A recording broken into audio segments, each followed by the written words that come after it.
Hello, Quantitative Methods. Today we're going to talk about visual displays of data.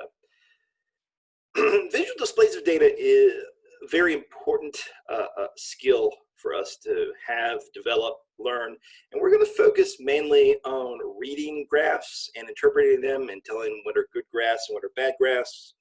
We're not going to worry that much about actually creating the graphs themselves, but that's a very important skill to have and is becoming more and more necessary in the modern world. Many times when you are out in the workplace, instead of coming up with some statistic, the p-value is less than 0.05, don't worry if you don't know what that means, you'll learn what that means soon. Sometimes people don't care about that. Sometimes they want to see what the data looks like. And in fact, the majority of people, to explain an effect, I mean, the statistics are great, but seeing the data is likely to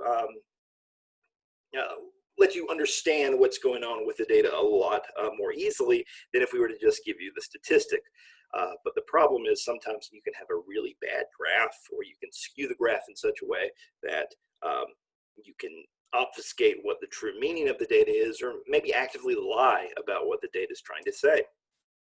So we're going to do a couple of things in today's lecture. We're going to talk about the importance of visual displays. By visual display, I mean graph, essentially. But visual displays are more, it's more an umbrella term. It includes many other things other than just graphs. We'll talk about some common types of graphs, and it's important to know how to read these things and when we would use each kind of graph. And then finally, we'll talk about some techniques for misleading with graphs. So how do people, if they want to lie to you to make their data look better or worse than what it really is, what are some techniques that they use to be mindful of? So first, let's talk about the importance of visual displays. As I mentioned earlier on in the intro, graphing in the modern age is a very, very critical skill. And people like seeing data. It's a whole lot easier to convey what's going on with the data set by looking at the data in a graph as opposed to just showing you some inferential statistics. All right, if I tell you the standard deviation is 10, it's hard to think about what that is, but if I were to show you the spread of the data, it gives you a better idea of what's going on. Some websites that I kind of want you guys to check out if you have the time. Tableau is by far one of the greatest visual data displays out there, or I should say graphing programs.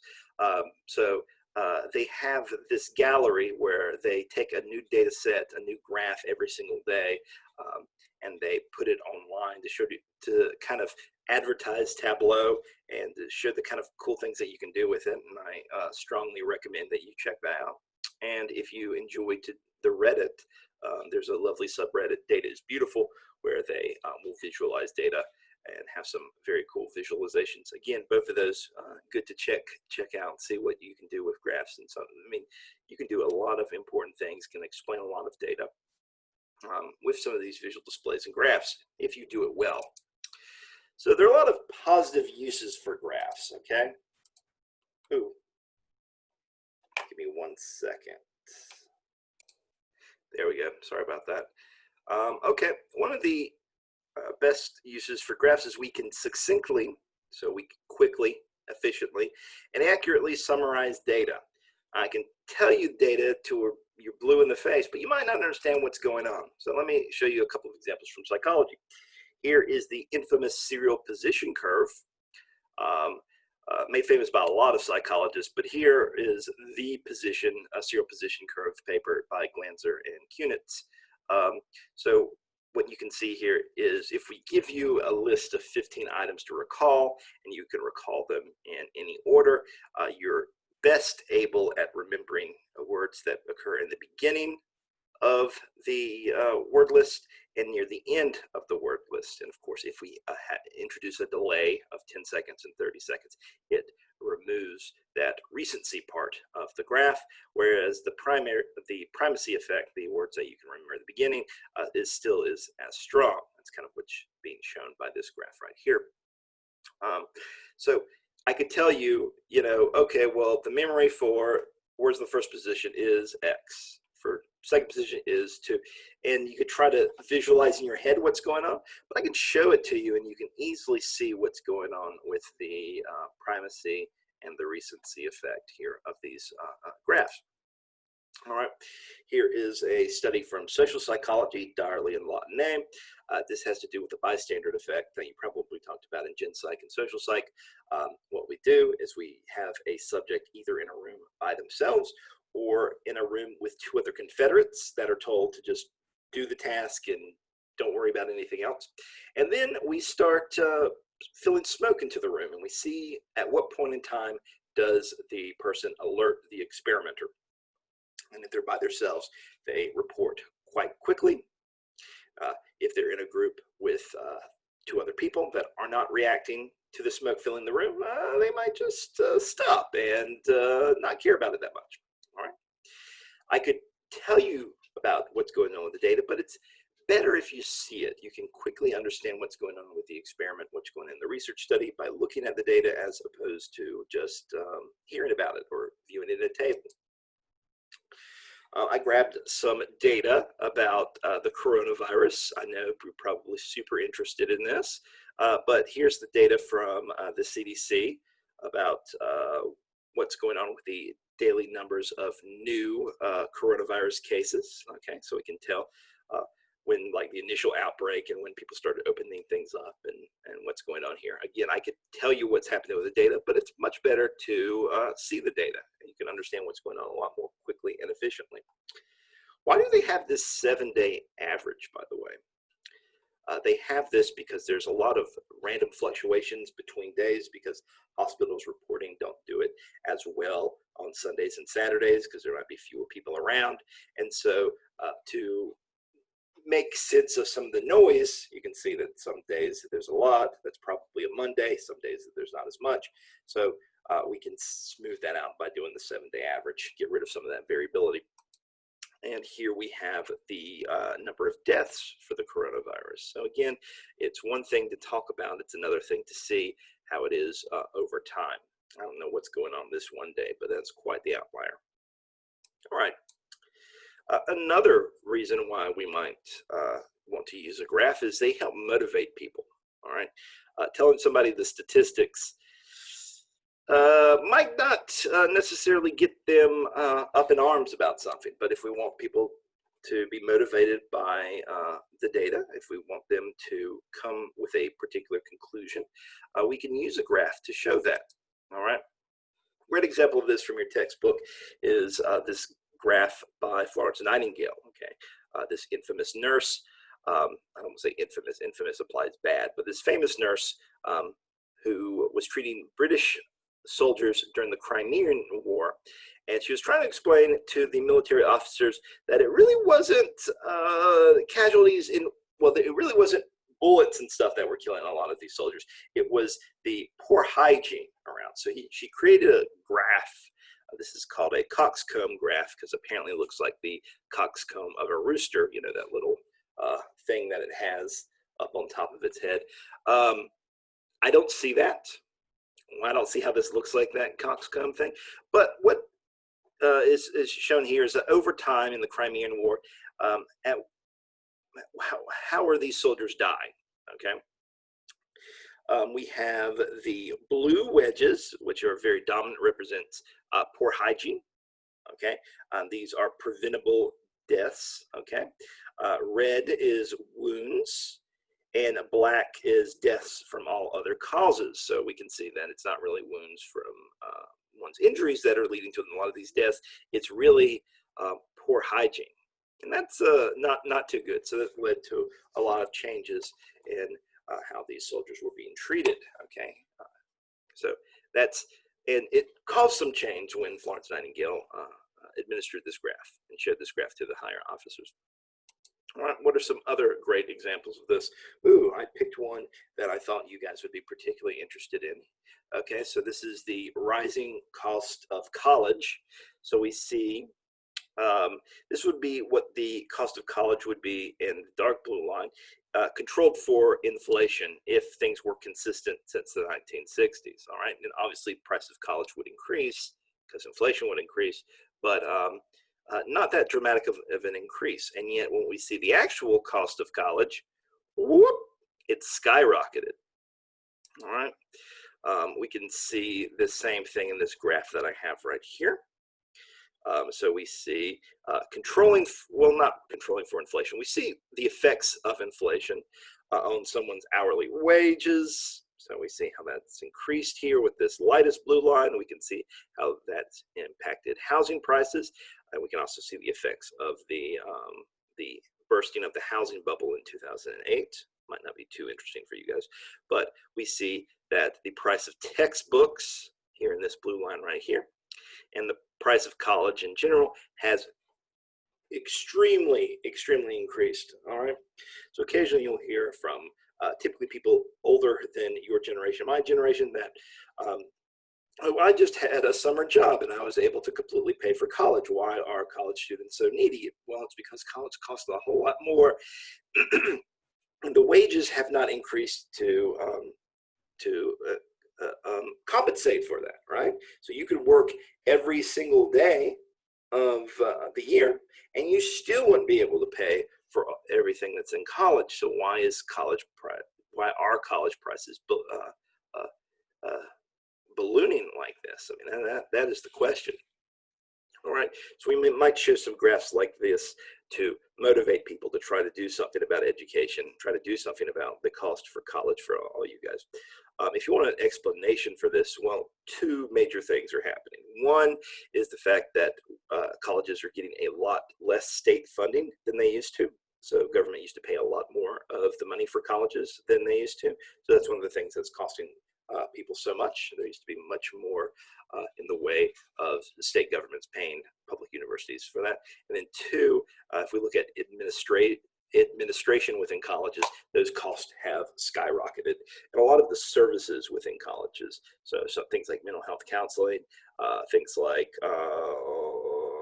disability services, things like fun time activities, all those kind of things have really ballooned the price of college. Services, administration, so administration within colleges has blossomed. Like there's so many more administrators than there used to be. And of course the government giving less money for colleges. And that's one of the reasons why you have to pay an arm and a leg for college. But you can show these graphs to kind of motivate somebody to action. That's the point, or the initial point of me trying to show these. Here's another great one that I found on Reddit, showing how much America's discretionary spending is on the military. So we see how much America spends on military, and then these are the next 1, 2, 3, 4, 5, 6, 7, 8. The next 8 countries. I could have just looked up there. I don't know what I'm doing. All the money they spend on the defense together. America actually spends more money, which is, this graph is trying to demonstrate and might try to motivate that maybe it's the case that the United States is spending a little bit excessively on military spending. All right, another great, let's see what we have here. Here we are looking at the increase in anxiety and depression after quarantining for the coronavirus. All right, so we see earlier on the year is in orange, and in red we have about a month and a half into the quarantine for the coronavirus, and we see that anxiety levels and depression levels have increased dramatically. Michelle Hill, Amanda Halliburton, and myself, at least at the UNG campus, have looked at some research similar to this when we sent out a survey to all students during quarantine about their mental health, and we saw some pretty outrageous things there as well. Okay, dramatic increases in anxiety and depression. So maybe it's something that we should try to be treating this. How do we end up mitigating this increased levels of anxiety and depression, especially during these crazy times? All right, maybe there's things that we could be doing right now if we cared and wanted to about anxiety and depression with students and how crazy this current semester is. Maybe there's something that we can do about that as well. Okay, we can show graphs to try to motivate people to action. Maybe we can show administration graphs like this and try to get them to do something particular with mental health counseling, or try to get classes to be done in a certain way. All right, so there's good things about graphs, but they're not always good. So you might have heard this following quote: "There are lies, damn lies, and statistics." And this is a quote that was popularized by Mark Twain. I can't find who actually said the quote, and neither can anybody else on the internet. But it's a popular expression. The idea is that statistics are the worst kind of lie. And I don't like this quote. All right, I understand where it's coming from. I understand the sentiment behind it, that you can obscure data by showing somebody a particular statistic. You can obscure data by showing somebody a particular graph. And that's what we're going to talk about. Statistics definitely can do evil. But if you do statistics the right way and you understand statistics, there's one way to do it. Okay, maybe a couple, but the conclusions that you're going to come to are exactly the same. All right, but so you have to be statistically literate, which is what this class is really all about. And if you do the graphs and you do the statistics the right way, you're not lying. Okay, it's only when you have malicious intent, only when you don't understand data, do you come up with the incorrect conclusion and you end up believing some of this really poor data. Okay, so some negative uses of graphs: we can conceal and obscure data. Perhaps there's some aspect of our data that we don't want other people to know. All right, occasionally you'll see this in some research papers where the data look great as long as you don't look at it this one way, and so they might try to obscure that data in some way. All right, that's not good. We want to be completely honest. All right, maybe we want to obscure something so it makes it look like our effect is one way. Maybe it confirms our hypothesis when in actuality it does not. I've seen that happen more times than I'd care to admit. And another thing that we can do is actively lie about our data, right? We can actually say, hey, here's our data, and we mess it around a little bit. We stretch out the y-axis, we change the scale in some way, and trying to get people to believe the opposite conclusion of what the data is trying to tell us. And we'll see some examples of that. Ooh, your book claims that this is the most misleading graph ever, and it's really bad. So let's talk about it a little bit, okay? So Ithaca Times, this is what year, 2000, okay? And it's showing that Cornell's university tuition rate, ooh, Cornell's getting more expensive, I assume. And then we see Cornell's university ranking. Look, it's plummeting, oh no. So Cornell's getting to be a worse institute, and it is costing more money. That's awful, okay? So let's talk about, this graph is saying something similar to what I mentioned before about the increasing cost of college, but this graph does it in a really bad way. All right, so let's talk about what's wrong with this graph, and take a second for yourself and see if you can find out what's wrong. All right, anytime we have a graph with two different things on the y-axis, it's bad. All right, so we've got university ranking here, and we've got cost here. You can't really put those two on the graph because we're assuming, because you put this one on top of this one, that the university ranking is poorer than the amount that's costing. But there's no reason that says that university ranking we couldn't scale it up here and put the cost up here, right? Because again, there's two different things on the y-axis. There's no reason when we started right here for Cornell's university ranking and not up here. All right, so having two separate y-axes and putting these two line graphs on the same plot, really, really bad. All right. Another thing is that the years are for a different span of time. Here we're looking at 1989, and this is an 11-year span. And here we're looking at the increased amount of cost over 35 years. Ooh, that's bad. So we're trying to make, and it forces us to make a corresponding one-to-one relationship when we see the part, the part of the graph right here, and we're looking up. But really, they're completely different years, okay? The only time that they end at the same point is here at the end.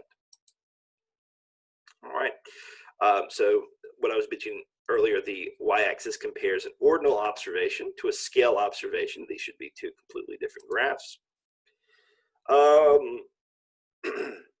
Oh, I love this one. This is the biggest one. Well, not the biggest one. There's lots of bad things with this graph. University ranking is better the lower it is, right? If we go to university ranking 10 to 5, we've decreased, but we've actually increased in the quality of the school. Same thing's going on here with Cornell. Cornell is actually getting better from here to here. And yet the way that it's plotted and the way that we're interpreting this is that Cornell is getting worse when the actual opposite case is true. All right. So that's another huge lie with what's going on in this graph. Okay. So awful, awful, awful. Let's talk about another graph, particularly from psychology. So this is a graph that, or I'm going to get to the graph, that really plagued me my first few years of graduate school. This was a paper that was recently published that had gotten a lot of traction in a couple of years. So I went to graduate school in 2010. So this is a paper by Yaki et al. In 2008 in the Proceedings of the National Academy of Science. All right, they had half of their subjects in a control condition where they didn't do any kind of training, and they had half of their subjects do this dual training task, dual in-back task, my apologies. And for this dual in-back task, you would see a square appear in one of 6 locations on the screen. So maybe it's down here, maybe it's down here, maybe it's up, maybe it's down. And at the same time that you saw the square, you heard a letter. So C, P, C, T, C, some letter. Your job was to look back 2 trials ago and see if the same square was in the same location 2 trials ago, and if the same auditory cue, the auditory cue, was the same as the one 2 trials ago. All right. So for instance, here, this is the same square that we saw 2 times ago. So we would say visual target. C, this is the same one that we heard 2 times ago. So we would say auditory target. If we're right here, we look back 2 spaces. It's not in the same location. T is different than P. And you can imagine that the memory demand on this task is quite strenuous. Right? It would not be a fun task to do. And this task was adaptive, so that as you got better in the task, instead of looking 2 trials back, you had to look 3 trials back. If you did that, it went to 4 trials back, and it got more and more difficult. And I've seen people get all the way up to 20 trials back doing this task. They get very good at this task after doing it for a while. So subjects trained on this dual in-back task, and all of a sudden they got better at intelligence. All right, here are the graphs in the paper. These graphs cause quite a stir. That's quite a stir. There we go. All right, so we've got our control group that didn't do anything, and we've got our training group, and we measure them on a measure of intelligence beforehand, and we measure them on a different measure of intelligence afterwards. Now we see the control group increases, but that's probably a practice effect, right? So after you train on a task for one period, the next time you're probably going to do a little bit better. But lo and behold, the training group improves dramatically more than the control group, evidence that the dual in-back training increased someone's intelligence. Yay, wonderful. Let's have a celebration, and let's take this dual in-back training task and put it in all the schools. Here is a second graph that kind of shows that the amount of gain in intelligence is due to the amount of training. So if they train for 8 days, they only got that much improvement in intelligence. 12 days, this much, 17, 19. All right, beautiful graphs. The improvement in intelligence is dose dependent, depending on how many times you trained on the dual in-back task. And if we look compared to a control group, boom, everything looks good. Everybody's super excited. Everybody really likes this. And people have tried to replicate this for the past 12 years. Yeah, 12 years now. Ooh. Yeah, as you can probably tell, this is BS. And these graphs are completely obscuring what's actually going on with the data. In the paper, it seems like this is all from one study, but it's not. It's from 4 different studies, all right? So here are the graphs from each of these individual studies. A buddy of mine actually did a little bit of investigative work to figure out what these graphs looked like by going through people's dissertations and things like that. It's really cool. So we see with the 8 sessions, I mean, so black bar here is the training group, white bar here is the control condition. Any improvement for the training group relative to the control group? No, there's nothing here. Anything with the 12 session one for the second experiment that they did? Doesn't really seem like it. Seems like they're pretty much on top of one another. 17 does look like there is some kind of improvement for the training group compared to the control group. And for the 19th session, the data don't look nearly as clean, and there's no significant difference from the training group and the control condition at post-test. And it looks like there might have been some differences already at pre-test between these two groups. Maybe it's hard for you guys to see that, but the point is that the data look really clean and beautiful when you combine them all together and do them in certain ways. Another thing that we're assuming that the studies are exactly the same here. They're not. They use different measures of intelligence. They also used different amounts of time for the intelligence test in each one of those. So when you really delve into it, it's not nearly as clean cut as the authors seem to suggest. And now we know that you can increase intelligence this way. But like I said, this study's been cited like 2,000 times or something like that. There have been commercial programs that sold for quite a pretty penny using this dual in-back test to try to improve the intelligence of children. All right, but the authors are obscuring the data by presenting it in this one particular way. Okay, there's some bad things we can do with some of these graphs. All right, and we can obscure what's going on. So let's talk about some common kinds of graphs here. All right, first kind, we have a scatter plot. A scatter plot is great because you can see every single subject. Okay, you can see all your data, and scatter plots give us a good deal of information about the variability of our scores as well. So we plot every single person on a y-axis and an x-axis, and we're looking at 2 scale variables. Okay, what I mean by scale is this is an interval or a ratio scale of measurement. So what are scatter plots used for? They're useful for observing every point of data. Okay, so we can truly see the natural amount of variability that there is in our data set. It's easy to find relationships between our variables, linear or nonlinear relationships.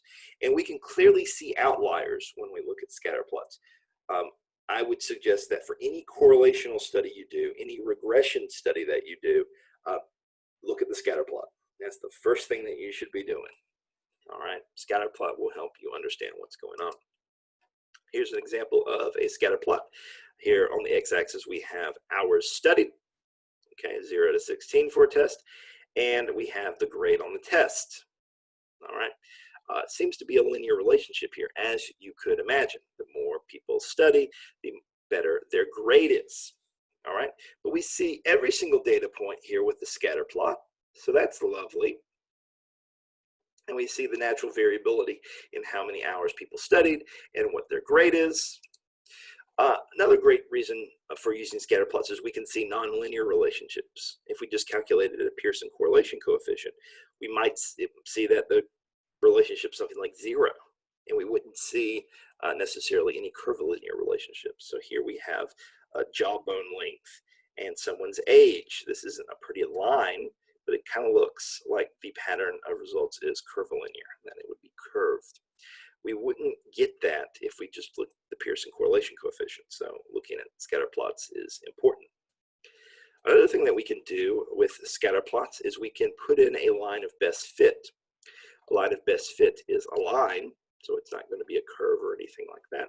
And we can use the line to predict what somebody is going to get given a particular level of the variable. Let me reword that because that was probably pretty confusing. I can use this line to predict what your score is going to be if you studied 4 hours. All right, let's say you studied 4 hours. I would go to the line for 4 hours, and I would predict that your grade would be a 68 or something like that. All right. I could look at when your grade is, when you study for 12 hours, I could predict your grade is going to be a 98. I can use a line of best fit to make a prediction, given if you were to study this much for the same test, what kind of grade would you get? All right. So we can find the slope and intercept of this line using a scatter plot. The statistical technique that we use when we do prediction, as I've mentioned a couple of times in class, is called regression. When we use a line, particularly for prediction, we're doing linear regression. We'll talk more about linear regression near the end of the course. It's an important statistical technique. All right. So we do scatter plots many times when we're doing a correlational study. And again, when we have two scale variables. Another kind of graph that we can look at if we have two scale variables is a line graph. Okay. Here we go. We've got our line graph here. Our x-axis is typically, if we are looking at an experiment, all right, it's going to be our independent variable. For our y-axis, it's typically going to be our dependent variable. Typically, with a line graph, we have to have some kind of continuous variable, either continuous or scale. All right, time is a good thing to have for the x-axis for a line graph. And the reason for this is that we typically will come to some kind of conclusion about what's going on between 12 and 15 hours by looking at what's going on with these lines. Okay, we would assume that 13 hours, maybe your negative attitude is somewhere right here. So this makes sense if we have a scale variable in the x-axis. If we don't, well, then the ordering might not matter that much if we have a nominal variable. So it's important that the x-axis is scale if we want to use a line graph. Here's an example from the Seattle longitudinal study. We can see what's happening with these different kind of intellectual abilities as people age. There's many different ways of looking at this, by the way. I'm just showing you one particular way. Take a class in human development to learn all about longitudinal versus cross-sectional versus cross-sequential kind of studies looking at aging. But essentially what we see is that verbal ability and numeric ability are fairly stable throughout the lifespan, whereas other intellectual abilities might decline. All right, and this graph is kind of showing you a more heavy decline than if we were to look at this data a different way. So don't get scared looking at this. Oh, and look, t-scores. We've talked about t-scores. They're standardized scores. This makes the graph a little bit tricky because we need to have some common metric to put all of these different tasks, all right, all of these different intellectual abilities. And they probably have different scales, so we need to convert them to the same scale, and that's one of the reasons why we're using t-scores right here. But what that also means is that the difference between like 50 and 45, that's a huge difference. Well, let me back up. We're changing, we're going through a lot of people. Let me back up one more time. Okay, my apologies. I'm not doing the best job of explaining what's going on with these t-scores. The difference in the raw score, there we go, the actual score, all right, from a 50 to a 45 might be relatively minimal, all right, because just a small difference in score will go to a huge difference in the amount of people because so many people are clustered around the mean. Whereas the difference between 40 and 35 is probably a more massive difference in the raw score. So that makes the interpretation of this graph a little bit more interesting. So line graph. We use a line graph. Typically the x-axis is scale. The y-axis is scale. Typically we're doing this for a kind of longitudinal study where we use time on the x-axis. We might do this for an experiment as well, whereas we would not do that for a cross-sequential, not a cross-sequential, a scatter plot. There we go. Let's look at the line graphs that I showed you earlier. We've got a scale variable here. It's time. Okay, that's good. This seems to be a good example of a line graph. Here we have proportion correct, which again is a scale variable, and position. And position here is a scale variable. So good uses of line graphs here. All right.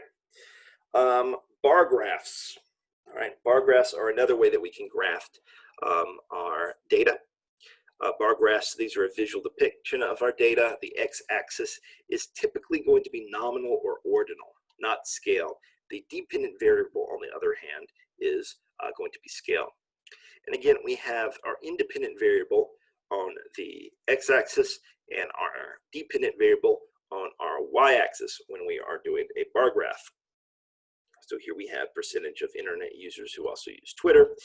These are clearly a nominal variable. We are not ranking these countries in any way, but we are going up in the graph for how the percentage of how many people that have the internet also have Twitter.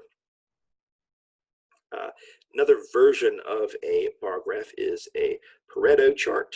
In a Pareto chart, we organize the countries, well, not countries, in general, we organize the categories from increasing to decreasing, the highest to the lowest on the dependent measure. And this gives us some indication of what countries are higher than the others. It's easier to tell the rankings of countries here with the Pareto chart compared to the bar graph. All right, so bar graphs we're going to use many times for experiments as well, because many times our experimental manipulations are not scale, they are nominal. You're in this condition or you're in that condition, and we're not ranking them in any way. So bar graphs many times are the best way to represent data for an experiment. Here are some examples here. Here we have a study by Godin and Badley. What Badley and Godin ended up doing is they went to a scuba diving class, and they wanted to test on the context of memory. If you studied in the same location, would you remember better the same location? So they had some subjects study on land and then were tested on their memory on land. They had some people study underwater and tested under the water. Some people study on land and then were tested under the water. And some people that studied under the water and then were tested on land. And what this bar graph is showing you is that people remember the best when the context in which they learned the list of words is the same as the context in which they're recalling them. All right, very powerful study, very influential study. So we can see that with the bar graph. The independent variable is condition. There's no real ranking to any of these. So it's good use of a bar graph. All right, so we have here the same data, but we have it in a line graph. I don't love it, okay? Again, line graphs we want to use when our conditions are scale, or when we have a scale variable on the x-axis and a scale variable on the y-axis. So not the best way, at least for this class, to display this data. And I have this histogram down here to let you know that bar graphs are not histograms. All right.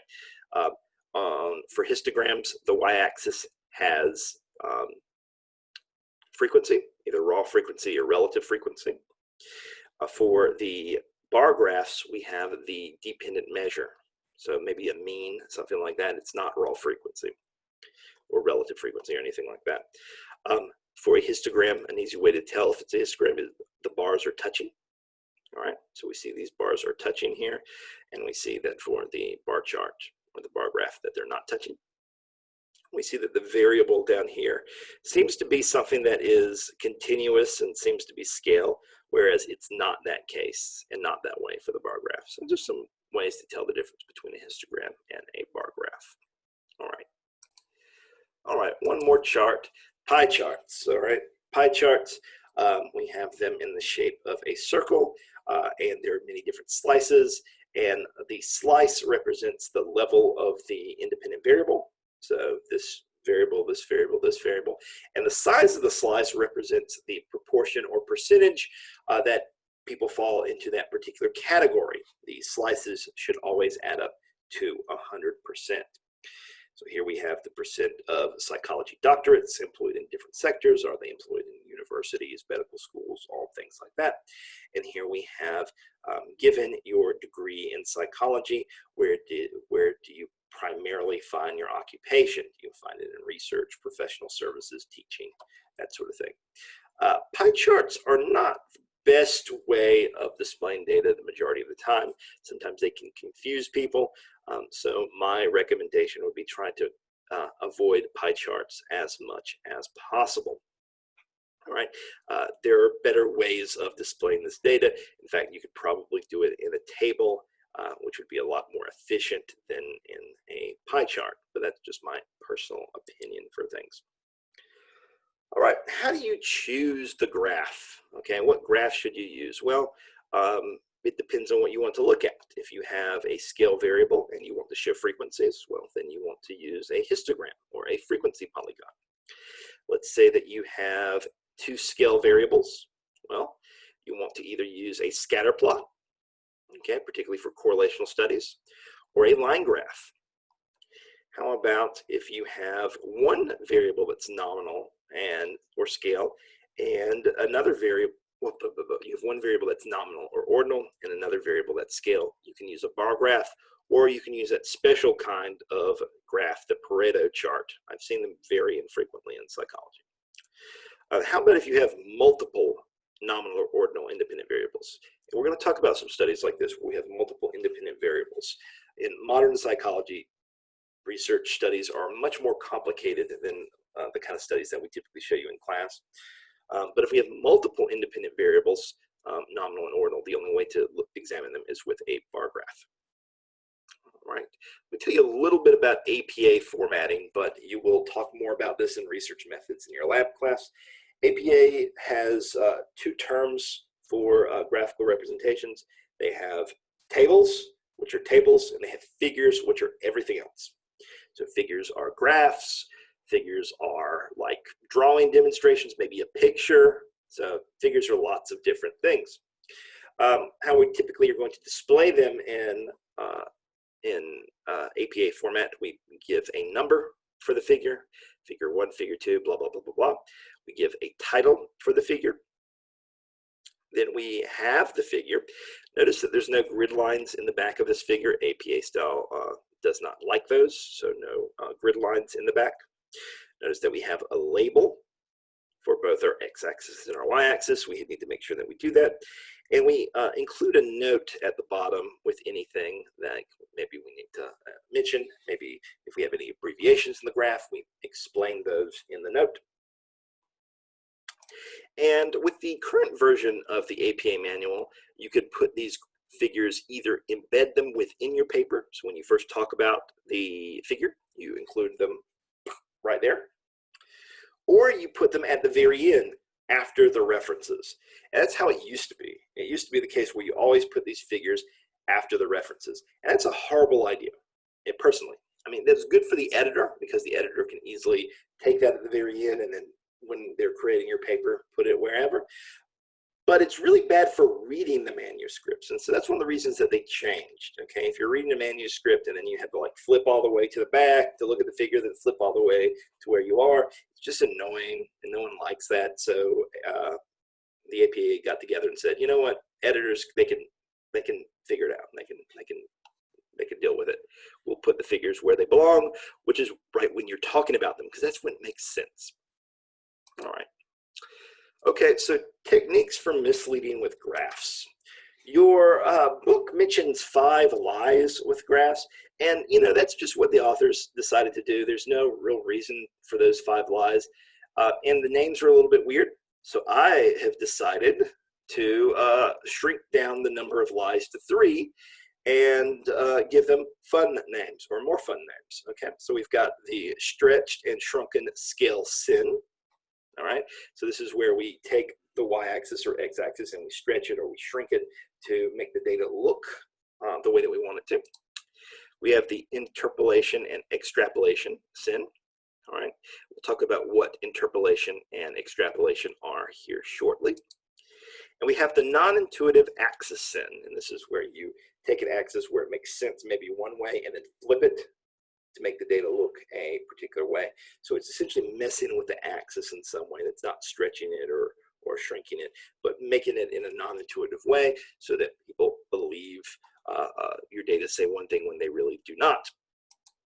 All right. And so if you look at these, it spells out the acronym, or it is an acronym. It spells out SIN. Ha ha ha. I thought it was pretty creative. Hopefully you do too, or maybe you don't care. But I was trying to figure some cool way to remember these things. All right, so let's talk about the stretched and shrunken scale SIN. A lot of S's there. So here we have a graph that we see on one side of the graph, we have the year, and the years are going, you know, 1, 2, I mean, they're going up by 1. And here we have the fuel economy standards for autos set by Congress, okay? So this is how your car, what is how many miles per gallon your car should be able to go, the standards, and we see that it has increased over time. If you were to look at this graph, you would think that Congress is really getting to people's business, because we start off with itty bitty standards, and then, oh my goodness, look at 1985. Look at this line, okay? This line is so much longer than this line, okay? So it seems like the standards have increased dramatically. What? Congress is getting in our business for automobiles. But if we look at the scale, we see it goes from 18 to 27.5. That's not double. It's not even double, okay? And yet this line is so many more times the length of this line. So in shrinking and stretching this thing and stretching this out, we come to the conclusion that government has maybe overregulated, that the standards have gotten so intense, when in actuality, that difference is maybe, let's just say double. Okay, double would be 36, but you know, about 1.5. So this line right here, if we were going to be consistent with how these things are increasing, this line should be 1.5 times or 1.5 times longer here at 1985 than it would be right here. And obviously that's not the case. All right, so this is a graph, because of shrinking and stretching, has led us to the incorrect conclusion. Another thing, and this is a thing that I hate, broken y-axis. All right, so you see this, you know, we don't want to like completely fill the graph with all this blank space. So you know what, let's do a broken axis and start off with 8. All right, this makes it seem that there's huge differences between no tattoos, 1 tattoo, and 2 and 3 tattoos for the percentage of people that have been arrested. All right, ooh, look at these 1 tattooed people. They must commit crimes so much more frequently than someone that doesn't have any tattoos. In fact, if we were to look, this, okay, we take this, okay, there's 1, 2, 3, 4, maybe 4.5 times more likely to commit a crime. Ooh, these 1 tattooed people are crazy. But we can't do that comparison, because again, we've got this broken line. All right, so if we were to look at it without the broken line, all right, we see a much more reasonable percentage increase into which people have been arrested. All right, it seems like people that have a lot of tattoos, at least when this data was collected, are much more likely to have been arrested. But I don't like the broken y-axis, and I shouldn't say I don't like it. It's just a bad way of doing data. All right, anytime you have a broken axis, get rid of it. Okay, it's going to lead people to come up with the incorrect conclusions. Let me show you another great example of this. Okay, so here we have our political parties. We've got Democrats, Republicans, and Independents, and we see the percent that agreed with the court. And oh no, what is going on here? Democrats, compared to Republicans and Independents, are agreeing so much more frequently with the courts. They must be crazy. I mean, look at this. Independents and Republicans, they must, okay, we take this, Democrats are 3 more times likely to agree with the court, which I don't know what decision this is, but maybe it's something catastrophic compared to Republicans and Independents. That's what this graph is telling you. But if you look, we start off at 50. All right, so Democrats are at 62, Republicans are at 54, 54% of independents agree with this.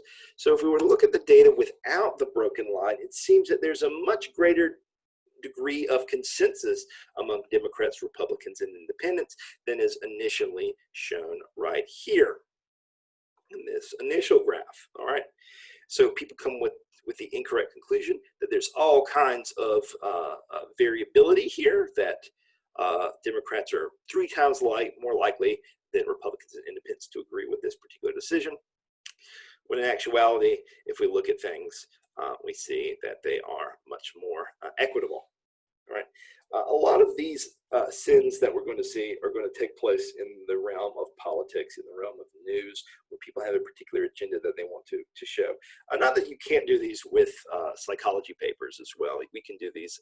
I've seen quite a few of these, but most of the time someone, a researcher that's reviewing the paper says, ooh, that looks awful, and you need to fix that. And so most of the time they are weeded out.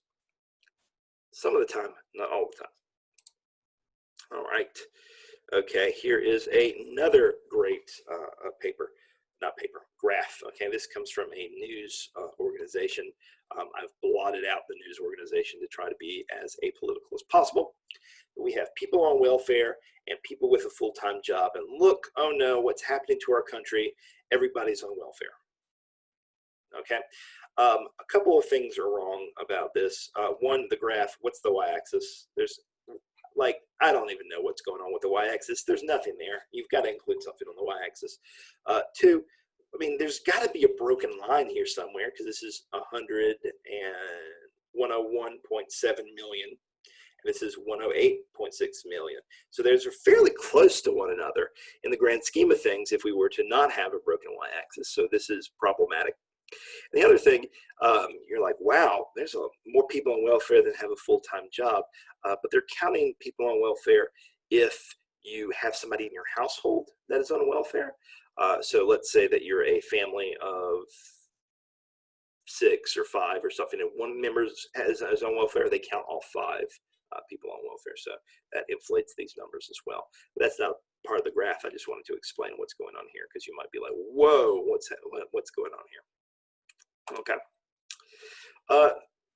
but we can have maybe a little bit of the opposite problem. Here we don't have a shrunken graph, but here we have created so much extra space here going to 100 wins. So we would assume that the Arkansas football team is awful. All right, look at them. They're just losing all the time. Whereas we could shrink this down a little bit. And here we see a lot more variability in how the Arkansas football team plays. And we also don't come to the same conclusion that they're awful and horrible. And we would want to create the graph based off of how many football games that they actually play, because I don't think that they play anywhere close to 100 football games. They probably play maximum like 25. I don't know how many football games are in the season, but if you have all this extra space, no one can get up there, right? Like you're not playing that many football games. So you come to the incorrect conclusion that the Arkansas Razorbacks, that's what I think they are an awful football team, when in actuality, they're not. There's much more variability. So let's talk about interpolation and extrapolation. Interpolation is where we have 2 data points, and we're trying to infer what happens in the middle. And we use those 2 data points to infer what happens to the middle. So let's say that there was a line that goes across like so. All right. We would assume that the point in the middle would be between those 2 points. The point up here and the point down here, right in the middle, would be around here. That's interpolation. So let's say we've got a study. These are made up numbers that I just did to demonstrate what's going on. We've got our placebo, and we've got our 1,000 milligrams of fluoxetine, okay, which is Paxil, or is the not Prozac. It's Prozac. That's the fluoxetine is the actual name of the medicine. Prozac is the brand name. That's what I was looking for. We were assuming, going from the placebo and the 1,000, that there's no decrease in depression, that maybe Prozac is ineffective. We would assume that in the middle here we have 500 milligrams of Prozac, and that it's not helping out as well. We are looking at interpolating, and we assume that depression is not being influenced by the amount of Prozac that we give people. When in actuality, we could conduct the study and with 250 milligrams, 500 milligrams, 600 milligrams. We come to an incorrect conclusion if we just look at the placebo and the 1,000 milligrams. In between, we see that there is quite a degree of variability, that depression actually does go down. So in showing only these two extremes, we miss out on what's going on in the middle, and we make the assumption that what's going on in the middle is the midway point between these two extremes. All right, that's interpolation. Extrapolation has to deal with what the data look beyond the graph. So we're trying to infer what's happening afterwards or what's happening before. Sorry, I had to blow my nose. Okay, so we have stricter laws and speed limits here in Connecticut. And let's see what happens with the amount of automobile deaths. Okay, we have 1955, we have 1956. Look, automobile deaths have decreased dramatically. Yay, good job, government, in being stricter. We're making the assumption that this continues to be low, and that all of the years before 1955, that the deaths were similarly as high. Is that the case? No. This is what's going on. This is the natural amount of variability. Okay? It doesn't seem like the difference between 1955 and 1956 did anything. Okay? We're making the assumption that that this change in the law decreased the amount of traffic-related deaths, and it didn't. All right? So we need to make sure that we are considering things outside of the graph as well, that maybe we're looking at things beforehand, maybe we're looking at things afterwards to see the natural amount of variability that's going on. All right? Occasionally what you will see, and you have to do a little bit of imagination with this one, is that, oh no, the country is getting much less safe and the murder rate is increasing, the number of violent crimes are increasing. So let's say that we zoomed in here between 2015 and 2016, and we would see, boom, oh no, the amount of violent crime has increased, the murder rate has skyrocketed. But if we look at the grand scheme of things, okay, and look at what's happening beforehand, crime since the late 1980s has plummeted dramatically, all right? America has been getting much, much safer since the 1980s, all right? But you wouldn't see that if we zoomed in on this graph and just looked right here. Another time that you see this extrapolation sin is looking at climate change, all right? So we've got years since, we don't really have, these are assumptions here, but we do have the data for right here, okay? Maybe I should have had a different graph where we actually have the record of what's going on here. But assume that we're like right here, and you're looking at the amount of variability in temperatures between, let's say, 2015 and 2020. You would see that the variability in the average temperature per year varies a decent amount. So you would incorrectly come to the conclusion that there's not much climate change, all right? You'd incorrectly come to the conclusion that there is maybe not, this climate change thing is not that much of a big deal because there's so much variability year to year. But if we look at things over a longer scale, at least we have records from 1800, we can see that the average temperature in a year has dramatically increased. So if we look at it for a longer period of time and not just in that 5-year span, we can see that these temperatures have increased. Now, mind you, this is about an increase of 1 degree Celsius, which you might not think is that much, but in the grand scheme of things, it can cause a lot of damage. All right, so we have to think about what's going on before the graph, what's going on after the graph. Okay, that's what the interpolation and extrapolation sin is all about. All right, last one, non-intuitive axis sin. Non-intuitive axis, this is where we come to the incorrect conclusion because we assume that the axis means one thing when actually it means something different. So here we see that the Florida enacted the stand your ground law so that if you feel threatened, you can shoot and kill anybody that's around you. We see, ooh, look at what happened to our crime rate. boom, crime rate actually decreases when we enact the stand your ground law. So we might come with the conclusion that this law is leading us to be safer. But look at the axis, all right? The axis starts with 0 up here for some strange reason. And the amount of deaths actually increase as we go down, all right? So the stand your ground law is actually leading Florida to be more in danger. There to be more murders using firearms as opposed to less because of the stand your ground law. All right, we come to the exact opposite conclusion when we look at the graph in its entirety. Okay, so if we can plot it a certain way, maybe it seems better for us if we have a particular motivation. Okay, so if we want to say that this stand your ground law is good and keeps the community safer, we might plot the murders this way because it makes it look like things are safer. Okay, one more, and this comes from Georgia. In fact, this comes from right around where we are, right? Hall County. Some of you probably live in Hall County. So here we have the number of confirmed coronavirus cases and the top 5 counties that are affected by coronavirus. And look what happens over time. The number of coronaviruses seems to decrease from April to May. See, coronavirus doesn't seem to be that big of a deal. That's what we get when we look at this graph. In fact, this graph was administered by the Office of Public Health in Georgia. But look at the axis. We go April 28th, and then we go backwards in time to the 27th, and then we go forwards in time to April 29th to May 1st, and then we go backwards in time again. What the heck is going on here?